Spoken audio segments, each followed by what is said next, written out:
Amén. Precioso himno. Gloria al Señor. Abrimos nuestras Biblias, hermanos, allí en Mateo capítulo 11. Continuamos en esta miniserie, ¿verdad? Que hemos titulado El mayor tropiezo. Y vamos a leer una vez más este pasaje. Continuaremos desarrollando este mensaje, quizás en los próximos 2 domingos. Vamos a leer este pasaje una vez más, un pasaje que les sugiero es muy importante y está cargado de grandes enseñanzas en cuanto al ministerio y la obra de Jesús y lo que le precedió. Voy a pedirle al hermano Armando. Armando, ¿Armando está ahí? No está ahí Armando. Bueno, el hermano Joel, Pastor Joel, si vienes y me lees el pasaje, por favor, te lo Reitero Mateo 11, del 1 al 19. Cuando Jesús terminó de dar instrucciones a sus 12 discípulos, se fue de allí a enseñar y a predicar en las ciudades de ellos. Y al oír Juan en la cárcel los hechos de Cristo, le envió 2 de sus discípulos para preguntarle: ¿eres tú aquel que había de venir o esperaremos a otro? Respondiendo Jesús les dijo: id y haced saber a Juan las cosas que oís y veis. Los ciegos ven, los cojos andan, los leprosos son limpiados, los sordos oyen, los muertos son resucitados, y a los pobres es anunciado el Evangelio. Y bienaventurado es el que no halle tropiezo en mí. Mientras ellos se iban, comenzó Jesús a decir de Juan a la gente: ¿qué salisteis a ver al desierto? ¿Una caña sacudida por el viento? ¿O qué salisteis a ver? ¿A un hombre cubierto de vestiduras delicadas? He aquí, los que llevan vestiduras delicadas en las casas de los reyes están. ¿Pero qué salisteis a ver? ¿A un profeta? Sí, os digo, y más que profeta, porque este es de quien está escrito: he aquí, yo envío mi mensajero delante de tu faz, el cual preparará tu camino delante de ti. De cierto os digo, entre los que nacen de mujer no se ha levantado otro mayor que Juan el Bautista, pero el más pequeño en el reino de los cielos mayor es que él. Desde los días de Juan el Bautista hasta ahora, el reino de los cielos sufre violencia y los violentos lo arrebatan, porque todos los profetas y la ley profetizaron hasta Juan, y si queréis recibirlo, él es aquel Elías que había de venir. El que tiene oídos para oír, oiga. Mas, ¿a qué compararé esta generación? Es semejante a los muchachos que se sientan en las plazas y dan voces a sus compañeros diciendo: os tocamos flauta y no bailasteis, os endechamos y no lamentasteis. Porque vino Juan, que ni comía ni bebía, y dicen: demonio tiene. Vino el Hijo del Hombre, que come y bebe, y dicen: he aquí un hombre comilón y bebedor de vino, amigo de puritanos y de pecadores. Pero la sabiduría es justificada por sus hijos. Gracias. Amén. Venimos ahora delante de Él en oración. Amén. Oramos. Padre, te damos gracias una vez más por este momento donde tú ahora, Señor, hablas a tu pueblo a través de tu palabra. Oh Señor, y qué gran milagro este de la predicación y qué gran misericordia que utilizas los labios de un predicador, pecador, para hacerlo, cuando los ángeles anhelan hacerlo. Gracias, Señor. Perdona mis pecados, límpianos y quita, Señor, todo aquello que entorpezca hoy el tener oídos para oír y un corazón para recibir y ser transformado por ella. En el nombre de Jesús. Amén y amén. El versículo 6 de este pasaje dice: bienaventurado es el que no halle tropiezo en mí. Y alguien pudiera decir: pero ¿cómo es que alguien va a hallar tropiezo en Jesús? En ese niñito que vemos ahí en el pesebre en la Navidad. ¿Quién va a tropezar con ese niñito? ¿Verdad? ¿Quién va a tropezar con ese Jesús bonachón? Ese Jesús que anduvo haciendo bien. Al contrario, Jesús es simplemente una forma de no de tropiezo ni de ofensa para nadie, sino de bendición, de ayuda, de estímulo, de apoyo. Sin embargo, Jesús dice en este pasaje, bienaventurado el que no halle tropiezo en mí. Y sabemos a través de las Escrituras, a través del ministerio que siguió de Jesús y a través de los siglos, que Jesús ha sido para muchos una piedra de tropiezo. Para muchos, la piedra angular, donde se ha edificado su iglesia y su pueblo. Pero para otros, una piedra de tropiezo.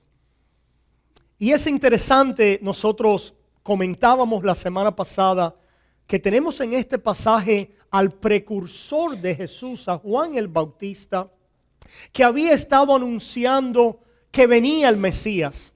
Había estado proclamando y preparando los corazones del pueblo a través de predicar un cambio de mente, una preparación de corazón, de mente para recibir la redención prometida a Israel. Y Juan había venido como un precursor para que recibieran a Jesús. E interesantemente vemos a Juan un tiempo después, allí en la cárcel, haciéndose preguntas acerca de Jesús, y vemos que dice que envió a algunos a preguntarle a Jesús si Él es el que había de venir o si iban a esperar a otro. Y nosotros la semana pasada tratamos de elucidar qué es lo que estaba pasando en Juan, que tenía estas preguntas acerca de la persona de Jesús. Ciertamente había algún tipo de inquietud, de aparente duda, de confusión en la mente de Juan acerca de la persona de Jesús. Pudiera yo hasta preguntarme si Juan no estaba quizás a punto o en peligro de tropezar, de hallar tropiezo en la persona de Jesús, de ser ofendido en la persona de Jesús, como vemos que muchos fueron ofendidos y hallaron tropiezos en él. Y la pregunta es, ¿de dónde viene este aparente tropiezo? ¿De dónde viene esta dificultad de Juan? Y dijimos la semana pasada que esta dificultad, este aparente obstáculo en el entendimiento de Juan y de muchos, venía que sus expectativas en cuanto a la llegada del Mesías no acordaba con lo que estaba sucediendo con la persona de Jesús. Lo que ellos esperaban acerca de la llegada del Mesías de Israel, las expectativas de ellos en cuanto a lo que el Mesías iba a traer y hacer a favor de ellos, es algo que en sus ojos no estaba sucediendo como ellos habían anticipado. Dijimos la semana pasada que ellos habían anticipado, ¿verdad?, que cuando llegara el Mesías venía una inmediata liberación de los enemigos de Israel. El yugo opresor de Roma, emancipación de Roma, la restauración y prosperidad de la nación sobre el resto del mundo, la exaltación de Israel y del pueblo de Dios con su rey, con su Mesías a la cabeza de las naciones, donde todas las naciones tendrían ahora que reconocer a este rey, que cuando el Mesías llegara iba a romper los yugos opresores e iba a instaurar un reino milenial de prosperidad, de salud, de justicia, de bendición, con Israel apoderado a la cabeza con su rey mesiánico. Pero Juan está en la prisión. Dice, esto no es lo que debe suceder. Yo debiera ser parte quizás de la escorta. Estamos quizás especulando, ¿verdad?, en términos a qué preguntas pueden haber pasado. Sabemos que ese era el contexto. Sabemos por la palabra, ¿verdad? Y la semana pasada hablamos de los profetas, y sobre todo allá en el profeta Isaías, le citamos en el capítulo 35, el 61, ustedes pueden ver, de alguna manera en el Antiguo Testamento se profetizaba la venida del Mesías. El Antiguo Testamento hablaba de la persona y la obra del Mesías, pero en las mismas profecías hablaba también de glorias venideras con la llegada del Mesías, de liberación, de poder, de prosperidad, de salud, de un reino ahora de felicidad. Al lado del Mesías, cuando Él llegara, todas estas profecías estaban colapsadas allí en el Antiguo Testamento acerca de la llegada del Mesías, y ellos al ver pasar el tiempo y que no está sucediendo en la manera que habían anticipado, tienen preguntas acerca de la persona de Jesús, como lo vemos aquí en Juan. También sabemos que los fariseos le hicieron la misma pregunta acerca del reino. Los discípulos también le hicieron la misma pregunta a Jesús acerca del reino. Se cuestionaban, sus expectativas estaban en aquel momento siendo retadas. Gloria a Dios que muchos de ellos no se quebrantaron. En otras palabras, no cayeron tropezando con Jesús, sino que eventualmente sus expectativas fueron aclaradas, su visión fue corregida y pudieron ser levantados y edificados sobre lo que Dios estaba haciendo y revelando en la persona y la obra de Jesús. Pero para muchos otros no superaron aquel tropiezo. No superaron el que Jesús, hablando de él, dijera: el reino de Dios está entre ustedes. Y el reino de Dios ha llegado. No lo miren aquí, no lo miren allá. El reino de Dios ha llegado.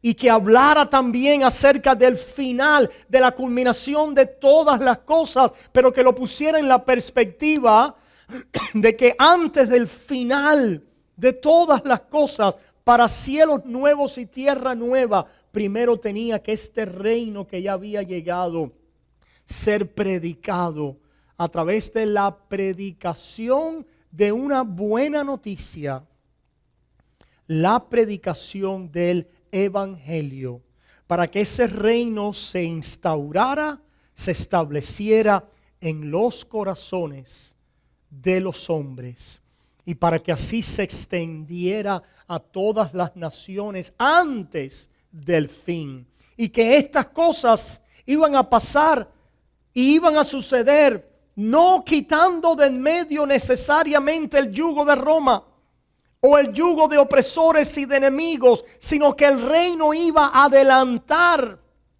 en medio de violencia, en medio de persecución, en medio de sufrimientos, los cuales ellos esperaban terminar con la llegada del Mesías, y tuvieron que armarse en sus mentes con un nuevo entendimiento cuando Jesús les dijera: en el mundo tendréis aflicción, mas confiad, yo he vencido al mundo.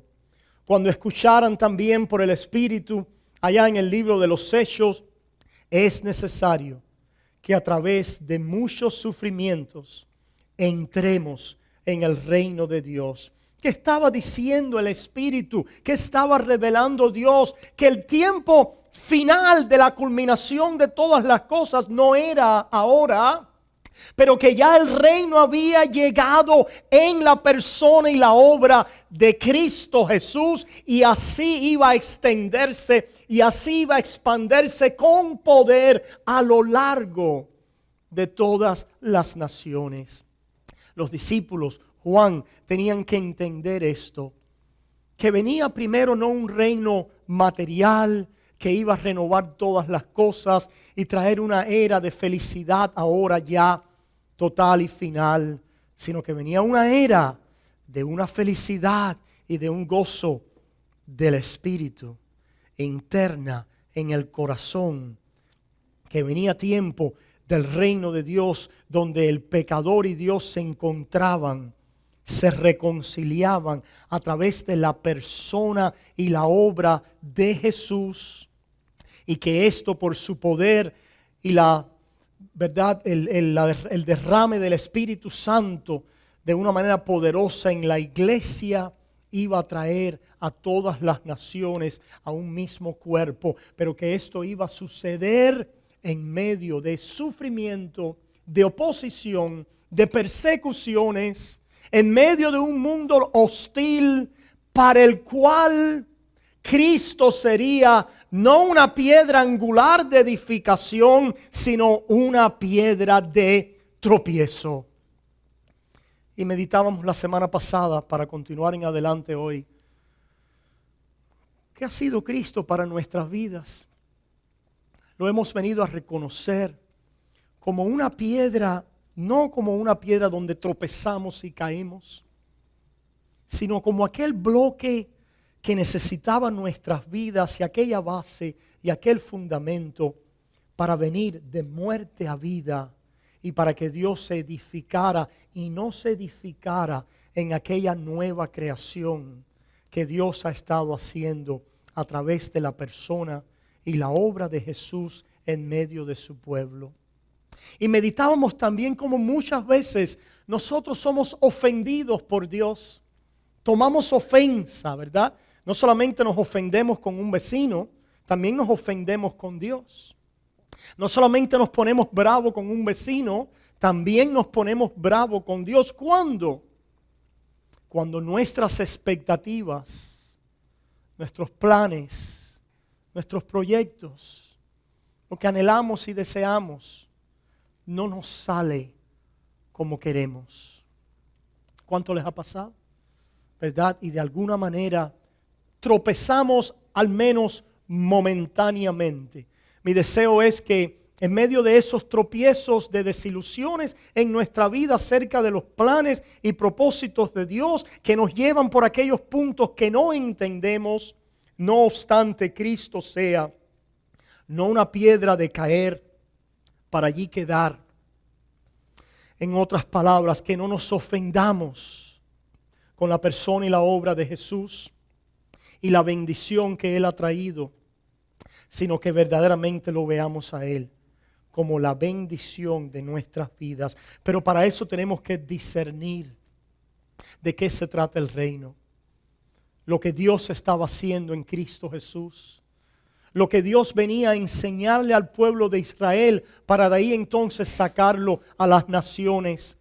El Señor aclara las expectativas de Juan apuntando, vimos, a las señales cumplidas acerca de su persona y su obra.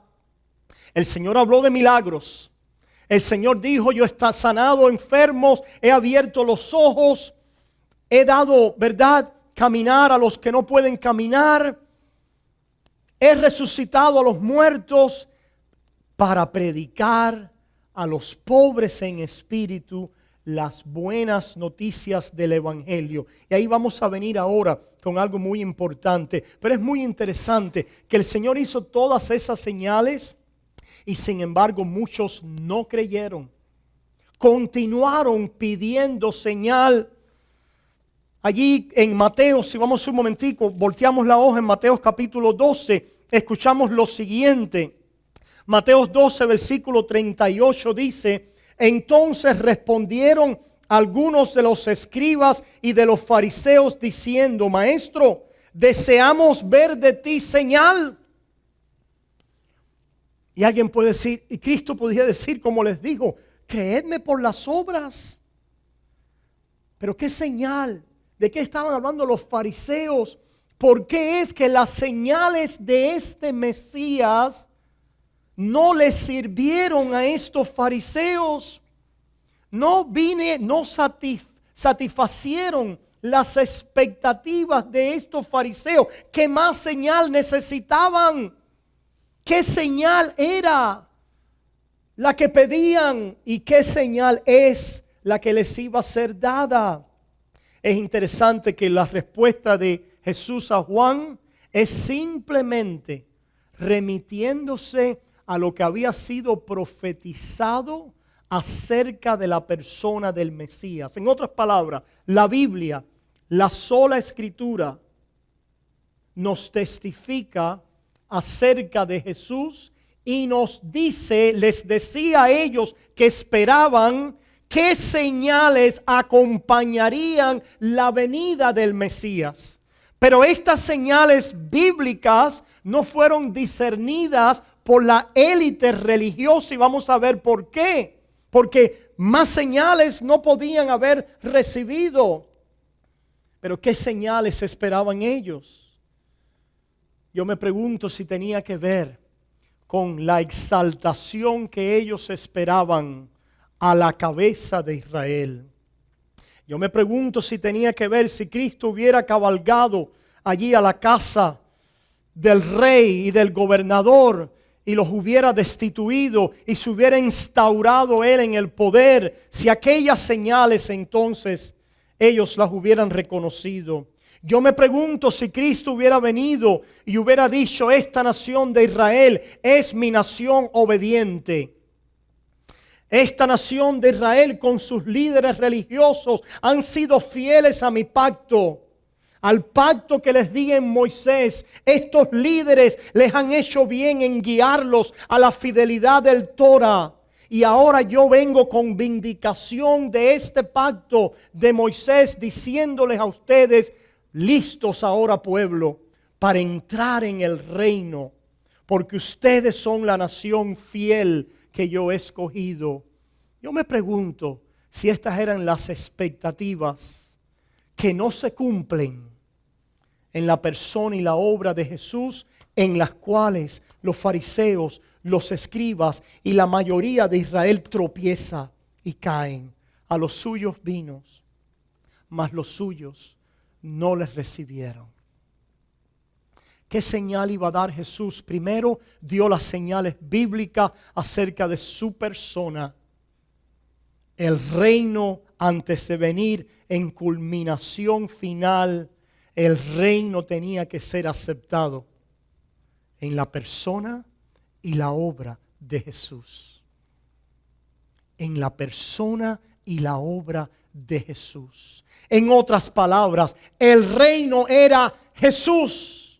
El que podía reinar y el que traía el derecho de ser vindicado como rey era Jesús.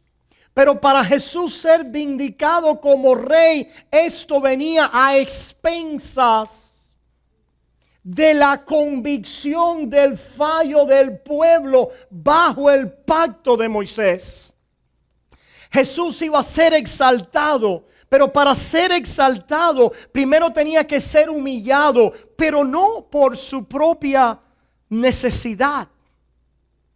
Jesús venía, dice la palabra, y vino bajo la ley y cumplió y guardó aquella ley de Moisés en obediencia perfecta al Padre. Amó a Dios con toda su alma y al prójimo como a sí mismo y cumplió las demandas del pacto de Moisés en el cual vivía el pueblo. Pero Él lo hace para así morir por aquellos que no lo habían cumplido. Ellos esperaban un Mesías que los iba a vindicar como guardadores de la Torah, como cumplidores del pacto de Moisés, como aquellos que el Mesías iba a vindicar como los obedientes, los dignos de entrar en el reino bajo el pacto de Moisés, bajo la institución de Israel. Y Dios tenía otro plan. Y el plan de Dios retaba y entraba en conflicto con las expectativas y la identidad social, moral y espiritual de aquellos que estaban apegados a la justificación por sus obras bajo la ley. Y la persona y la obra de Jesús viene a retar ese entendimiento. Él no viene a abrogar la ley. Él no viene a echar un lado, al contrario, Él viene muy interesado en guardarla y en cumplirla de acuerdo a lo que la ley demanda verdadera y espiritualmente delante de Dios. Y Cristo lo hace, el Cordero de Dios sin pecado, el que guarda el pacto que Dios le había dado al pueblo a la perfección. Pero Él no vino a vindicar al resto del pueblo como guardadores del pacto. Si Cristo hubiera abrazado a Nicodemo y sentado con los fariseos y les hubiera dicho: ustedes han sido fieles con la Torah, ustedes han sido fieles expositores de ella, ustedes han cumplido esta Torah, ustedes han guardado los mandamientos, vengo yo ahora a traer y a cumplir todas vuestras expectativas. ¿Qué creen ustedes que hubieran hecho ellos? Amén, ¿verdad? Ustedes han visto los políticos cuando le dicen a la gente: porque vamos a hacer esto, porque ustedes merecen esto, y porque ustedes aquello, el pueblo sí, ¿verdad? Dice la palabra de Dios que los fariseos y los escribas amaban la gloria de los hombres. La gloria de los hombres. ¿Y dónde estaba la gloria de los fariseos y los escribas, la élite religiosa y aquellos que, dice la palabra, buscaban bajo el pacto de la ley justificarse a sí mismos?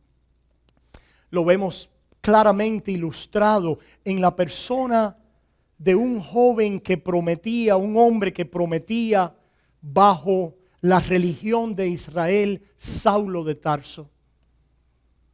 Saulo de Tarso, celoso por el judaísmo, celoso por las tradiciones de los padres y el testimonio de Saulo, que se convierte después en Pablo, el miserable y el primero de todos los pecadores, es que él antes de Cristo, bajo la ley, era irreprensible, irreprochable.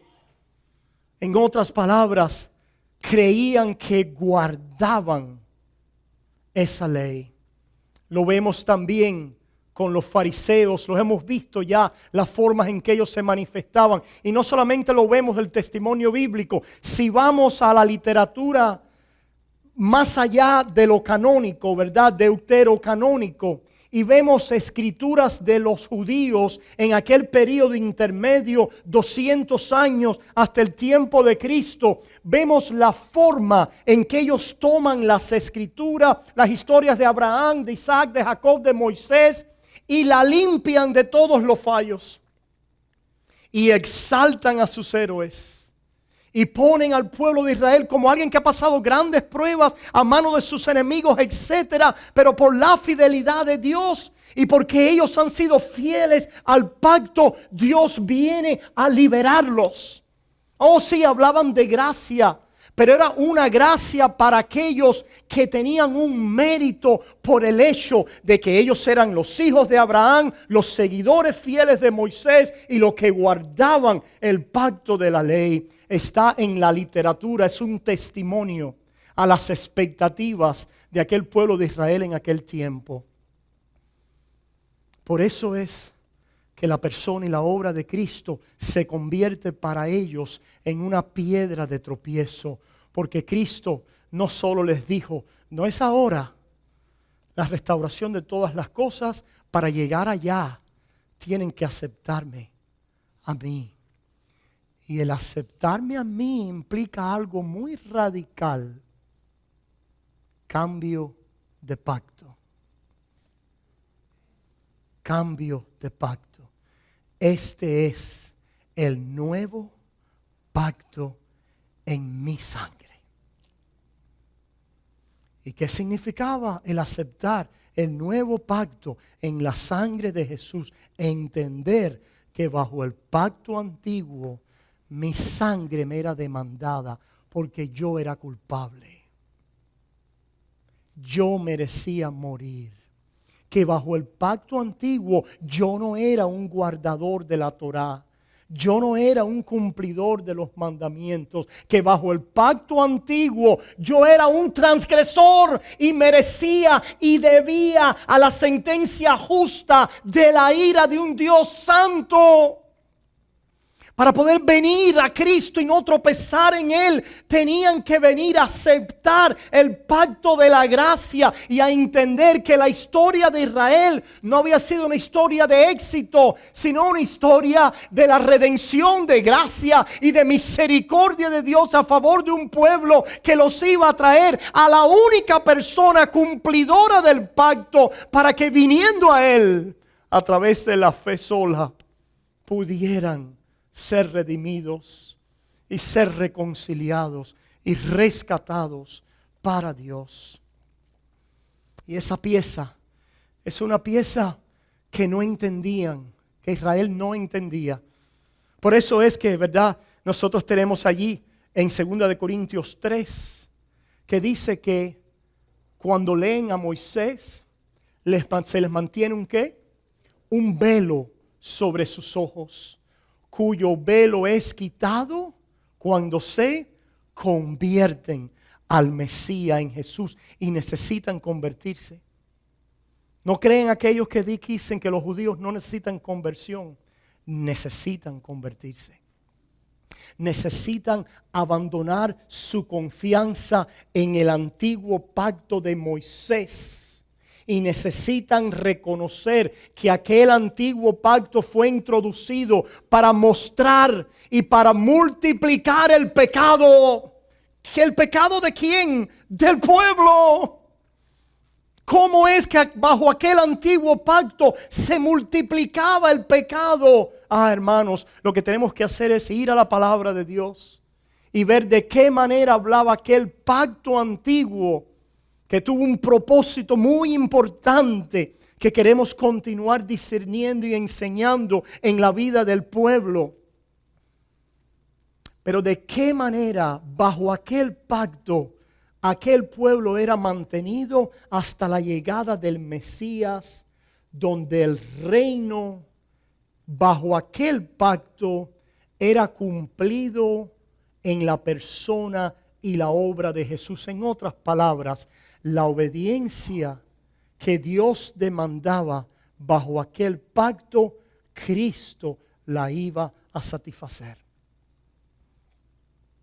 La obediencia que el reino de Israel, en la cual vivían bajo obligación, bajo aquel pacto, Cristo Jesús la iba a satisfacer a favor de todos los que creían en Él, tanto antes esperándolo como después mirando a su cumplimiento. Se necesitaba un cambio de pacto, y para cambiar de pacto el antiguo tenía que cumplir su función en los corazones de aquel pueblo. ¿Cuál era la función que tenía que cumplir? Multiplicar el pecado.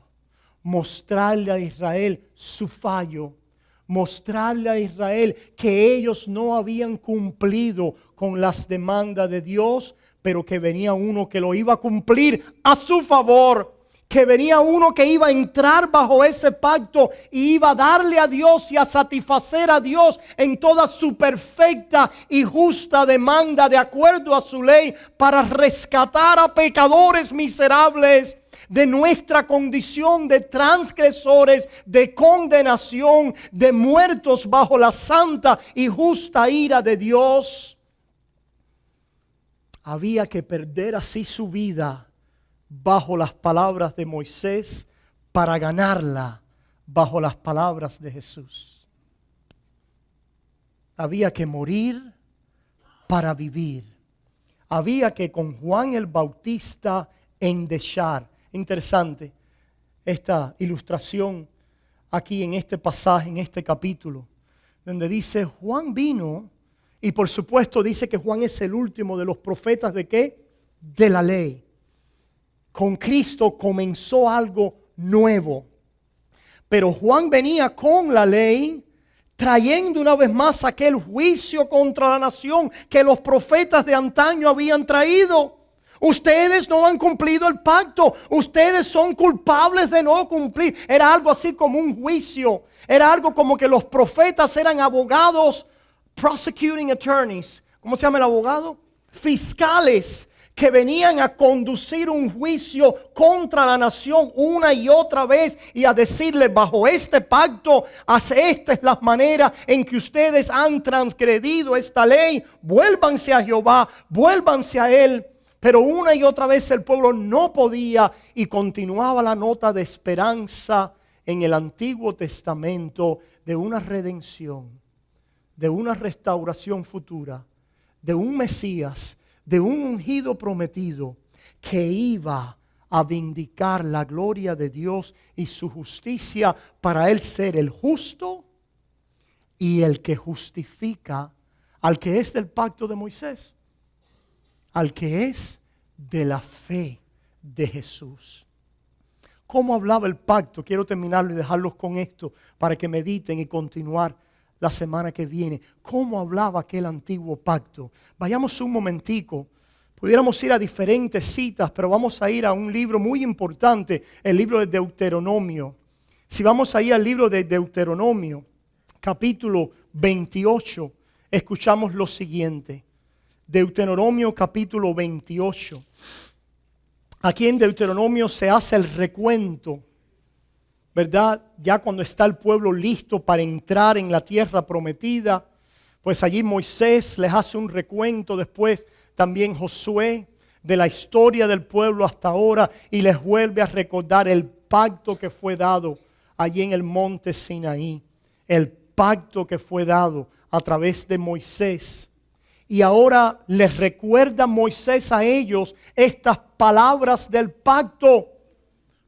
Y dice así lo siguiente: escuchen cómo habla el pacto de Moisés, el pacto antiguo que Cristo echa a un lado cumpliéndolo para traer un pacto nuevo en su sangre. Escuchen cómo hablaba. Y van a ver, es muy interesante, muchos de nosotros en tiempos pasados hemos predicado estos pasajes sin referencia ninguna al contexto o al entendimiento teológico de lo que está sucediendo en la palabra y la historia de la redención. Y cuando así lo hacemos, erramos y descarriamos la Biblia de una manera terrible. Escuchen las palabras del pacto. Deuteronomio 28, versículo 1. Acontecerá que si oyeres atentamente la voz de Jehová tu Dios para guardar y poner por obra algunos de sus mandamientos, todos tus mandamientos que yo te prescribo hoy, también Jehová tu Dios te exaltará sobre todas las naciones de la tierra. Ahí está claro. Si nosotros somos el pueblo que guarda la Torá, cuando el Mesías venga, el que va a ser, nos va a exaltar sobre todas las naciones. Nos va a poner a la cabeza, no a la cola. ¿Cuántos han oído eso? Porque Dios nos ha puesto a la cabeza, no a la cola. Hablando y malinterpretándolo en un mensaje de evangelio de prosperidad falso, levantado del contexto bíblico. Miren lo que dice el pacto. Y vendrán sobre ti todas estas bendiciones. Si tú guardas el pacto de Moisés, si tú obedeces y cumples sus estatutos, vienen sobre ti todas estas bendiciones y te alcanzarán si oyeres la voz de Jehová tu Dios. Bendito serás tú en la ciudad y bendito tú en el campo. Bendito el fruto de tu vientre, el fruto de tu tierra, el fruto de tus bestias, la cría de tus vacas y los rebaños de tus ovejas. Benditas serán tus canastas y tu arteza de amasar. Bendito serás en tu entrar y bendito en tu salir. Jehová derrotará a tus enemigos que se levantaren contra ti. Por un camino saldrán contra ti y por 7 caminos huirán de delante de ti. Jehová te enviará su bendición sobre tus graneros y sobre todo aquello en que pusieres tu mano, y te bendecirá en la tierra que Jehová tu Dios te da. Te confirmará Jehová por pueblo santo suyo, como te lo ha jurado, cuando guardares los mandamientos de Jehová tu Dios y anduvieres en sus caminos. Y verán todos los pueblos de la tierra que el nombre de Jehová es invocado sobre ti y te temerán. Y te hará Jehová sobreabundar en bienes, en el fruto de tu vientre, en el fruto de tu bestia y en el fruto de tu tierra, en el país que Jehová juró a tus padres que te había de dar. Te abrirá Jehová su buen tesoro, el cielo, para enviar la lluvia a tu tierra en su tiempo y para bendecir toda obra de tus manos. Y prestarás a muchas naciones y tú no pedirás prestado. Te pondrá Jehová por cabeza y no por cola. Te pondrá Jehová por cabeza y no por cola. Y estarás encima solamente y no estarás debajo. Si obedecieres los mandamientos de Jehová tu Dios que yo te ordeno hoy para que los guardes y los cumplas. Grandes bendiciones. Solo es que tienes que obedecer el pacto a cabalidad. Pregunta: ¿hay alguien aquí que ha obedecido el pacto de Moisés y la ley a cabalidad? Pues si tú no lo has obedecido y eres un transgresor de este pacto, ninguna de las bendiciones que tú tienes han venido por la obediencia del pacto. Porque el pacto bendice no a transgresores, sino a cumplidores. En realidad, déjame enseñarte lo que merecen los transgresores del pacto. Vamos a la lectura otra vez. El pasaje es largo, no lo vamos a terminar, pero algunas pinceladas en él. Lo que ya hemos concluido, que todos nosotros hemos quebrantado este pacto, así como Israel. Lo que Israel no tenía en lo general está sus líderes religiosos no se arrepentían bajo el pacto de Moisés. No se quebrantaron cuando vino Juan el Bautista y dijo: ¿quién os enseña a huir de la ira venidera? Diciendo que ustedes son cumplidores del pacto cuando necesitan al cumplidor, al Mesías que viene. ¿Quién os enseña a huir? ¿Por qué no os arrepentís? ¿Por qué no se dan cuenta de que son transgresores del pacto de Moisés? Pero había algunos que querían justificarse a sí mismos, como es el testimonio de la Escritura. Pero el pacto de Moisés, la ley, fue dada para multiplicar el pecado. Para multiplicar. ¿Cómo lo multiplica? Escuchen ahora la multiplicación de pecado. Pero, versículo 15, pero acontecerá, si no oyeres la voz de Jehová tu Dios, para procurar cumplir algunos de sus mandamientos, para procurar cumplir todos sus mandamientos y sus estatutos que yo te intimo hoy, que vendrán sobre ti todas estas maldiciones y te alcanzarán. Léanlas en la casa. Versículo 20, y Jehová enviará contra ti la maldición, quebranto y asombro en todo, cuando pusieres mano e hicieres hasta que seas destruido y perezcas pronto a causa de la maldad de tus obras por las cuales me habrás dejado. Jehová traerá sobre ti mortandad hasta que se te consuma de la tierra a la cual entras para tomar posesión de ella. Jehová te herirá de tisis, de fiebre, de inflamación y de ardor, con sequía, con calamidad repentina y con añublio, y te perseguirán hasta que perezca. Versículo 25, Jehová te entregará derrotado delante de tus enemigos. Por un camino saldrás contra ellos y por 7 caminos huirás delante de ellos y serás vejado por todos los reinos de la tierra.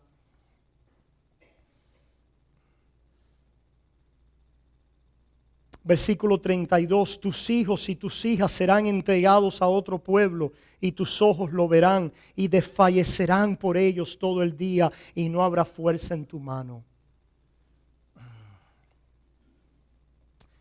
Versículo 38, sacarás mucha semilla al campo y recogerás poco, porque la langosta lo consumirá. Plantarás viñas y labrarás, pero no beberás vino ni recogerás uva, porque el gusano se las comerá. Y así, hermanos, versículo 64, y Jehová te esparcirá por todos los pueblos, desde un extremo de la tierra hasta el otro extremo, y allí servirás a dioses ajenos que no conociste tú ni tus padres, al leño y a la piedra. Y ni aun entre estas naciones descansarás, ni la planta de tu pie tendrás reposo, pues allí te dará Jehová corazón temeroso y desfallecimiento de ojos y tristeza de alma. Mi papá dice que aquí se describe la depresión de una manera extraordinaria. Es una depresión de maldición. Y vamos a hablar, tenemos que aclarar brevemente qué significa esto. Y tendrás tu vida como algo que pende delante de ti. Y estarás temeroso de noche y de día. Y no tendrás seguridad de tu vida. Por la mañana dirás, ¿quién diera que fuese la tarde? Y a la tarde dirá, ¿quién diera que fuese la mañana? Por el miedo de tu corazón, con que estarás amedrentado, y por lo que verán tus ojos. Las maldiciones del pacto, y continúa. Pueden seguir leyendo. Pueden leer en los 5 libros del Pentateuco, después que este pacto es entregado. Y pueden escuchar las maldiciones de este pacto. Maldiciones que usted y yo merecemos. Maldiciones que el pueblo de Israel merecía y experimentó. Lo que tenía que concluir el pueblo de Israel es: hemos quebrantado el pacto. Y no es lo que concluyeron. Lo dice el libro de Oseas. Si usted va un momentico, Oseas, lo dice allí el libro de Oseas. Dice lo siguiente en el versículo 6, en el capítulo 6, versículo 7, dice así: mas ellos, cual Adán, traspasaron el pacto. Mas ellos, cual Adán, traspasaron el pacto. Allí prevaricaron contra mí. Eso es lo que tenían que haber entendido para no tropezar con Jesús. Los discípulos, aquellos a los cuales Dios le dio el entendimiento por su gracia, Juan el Bautista, etcétera, pudieron hacer una corrección. Pudieron venir a entender. Pudieron venir a conocer que bajo el pacto de Moisés, cuando miraban a sus vidas y miraban la historia de Israel, veían una estela de multiplicación de maldades y de maldición.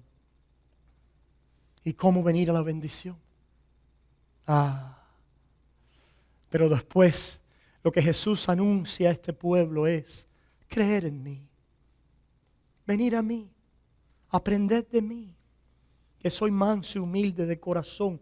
Yo soy el que guarda el pacto, y yo guardo el pacto a favor de ustedes.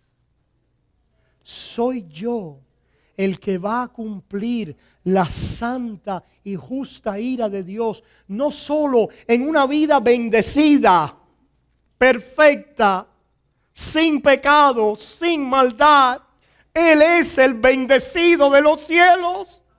Él es la provisión santa, justa, perfecta, sin mancha, el santo de Israel y el santo de todo aquel que lo admira en su persona y su obra.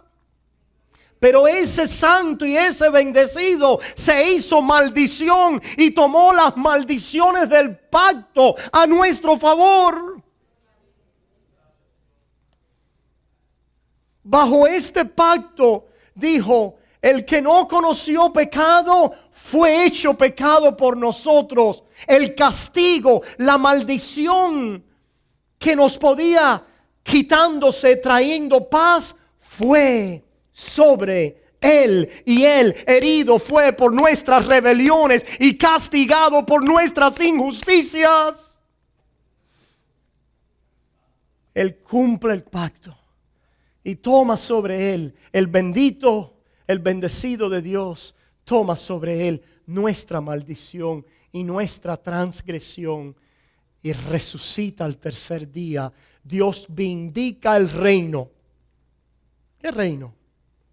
El reino en Cristo Jesús. Es vindicado, en otras palabras, es manifestado, es demostrada la justicia de Dios en la persona y en la obra del Mesías para salvación a todo aquel que vuelve al pacto de Moisés, para salvación a todo aquel que en él obra los mandamientos de la ley, para salvación a todo aquel que en él cree.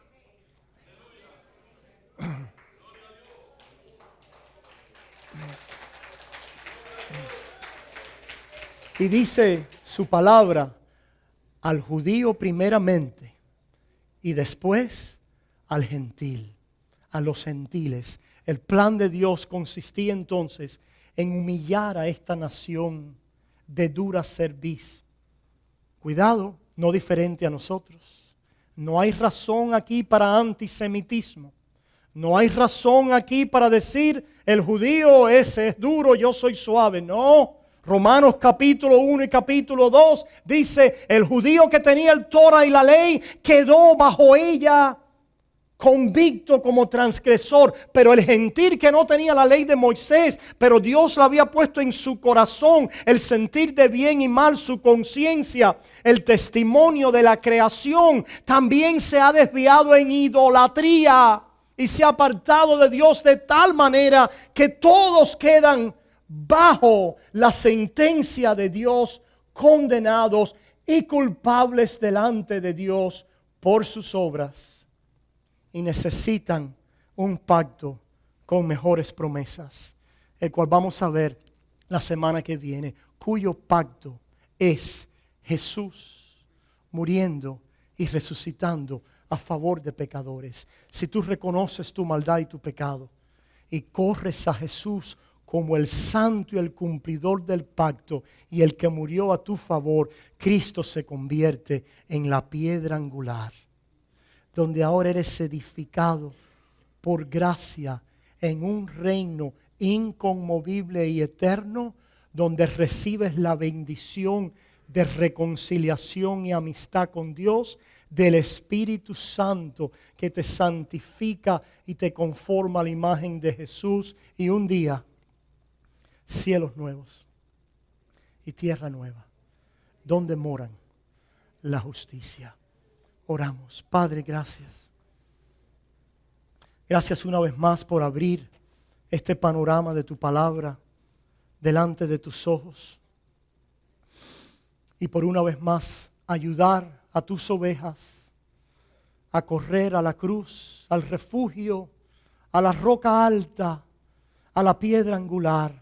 Oh Señor, yo te ruego que salves a un pueblo, que salves a pecadores hoy, que te puedan ver crucificado por sus pecados y que vengan a vida eterna hoy. Salva hoy, Señor. Ten misericordia de las almas, porque tú no quieres que nadie se pierda, sino que todos procedan a arrepentimiento. ¿Por qué morirás, oh alma?, dice su palabra.